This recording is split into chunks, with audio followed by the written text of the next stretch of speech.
Now, Alan, this isn't your first book. You've previously published another book, Bouncing Back, which was pulped? Correct. Yeah. I mean, you'll know about that. No, well, my book, Boy of Hope, was withdrawn, actually. Right. So. But does it bother you that Bouncing Back is no longer with us? No, I don't really think it's gone. It's like biscuits, you know. If you pop a packet of biscuits, you haven't lost some biscuits, you've gained, you know, the base of a cheesecake. Right.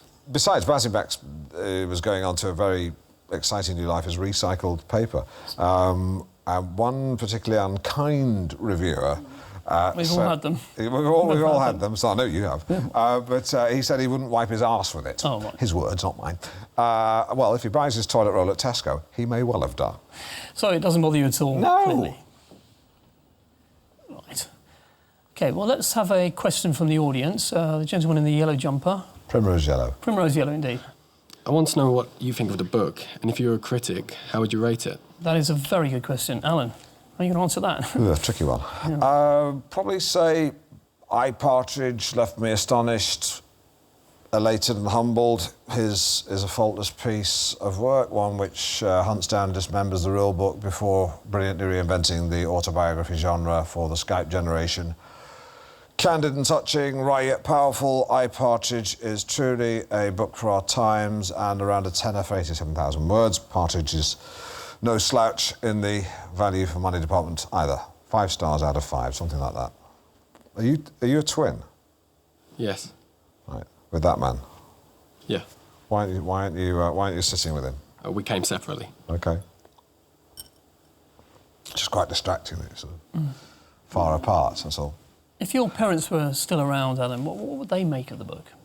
Well, books were always very important to my mother as a child. She used to read me bedtime stories. I mean, when I was a child, not her. Sure. I wasn't born.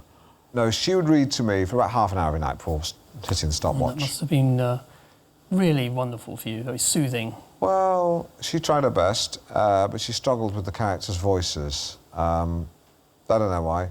I don't think it was because she was thick. What did she used to read to you, for example?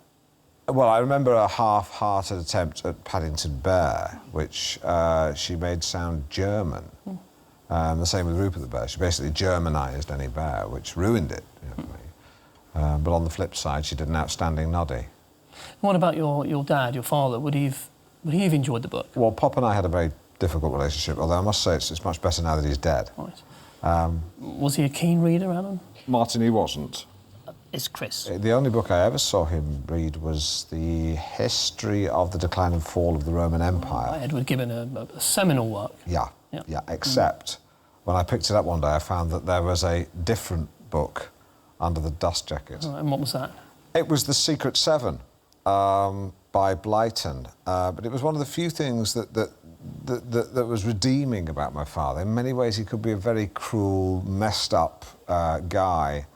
But I love the fact that he had this, you know, secret love of looking at books about children.